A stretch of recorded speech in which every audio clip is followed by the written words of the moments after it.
ينتج المغرب الكثير من السيارات الأوروبية مثل رينو وبيجو الفرنسيتين وفيات الإيطالية وغيرها. والبعض يرى أن قرار الاتحاد الأوروبي بفرض رسوم جمركية على المغرب قد يؤثر أيضاً على الشركات الأوروبية هناك مستقبلاً.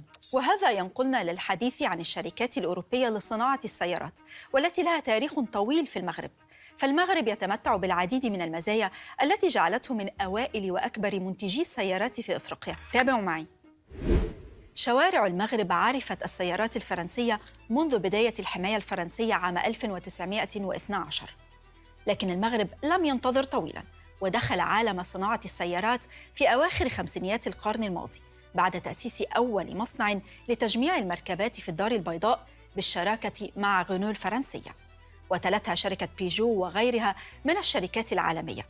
وكان الهدف الأساسي لدخول عالم السيارات هو توفير فرص للعمل وتعزيز النمو الاقتصادي بالبلاد بعد استقلال المغرب. وفي السبعينيات سن المغرب قانوناً جديداً يلزم الشركات المصنعة بتجميع 40% من السيارات في المغرب. فعلاً، وبفضل قانون التجميع الجديد حققت سيارة غنو عام 75 نقلة نوعية في صناعة السيارات، وزاد الإنتاج من 10,000 لأكثر من 25,000 سيارة. وبالتأكيد موقع المغرب الجغرافي القريب لأوروبا سهل نمو هذا القطاع.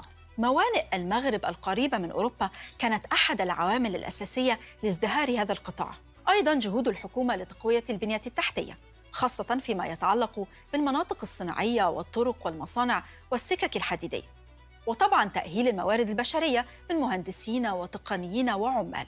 ولا ننسى توفر معادن أساسية بالبلاد لإنتاج بطاريات السيارات الكهربائية كالفوسفات والكوبالت. ومن الناحية الأمنية فالمغرب بلد مستقر نسبياً، ورغم أن المغرب لا يعتبر مستهلكاً أساسياً للسيارات إلا أن هذا القطاع أعطى آلاف فرص العمل للمغاربة.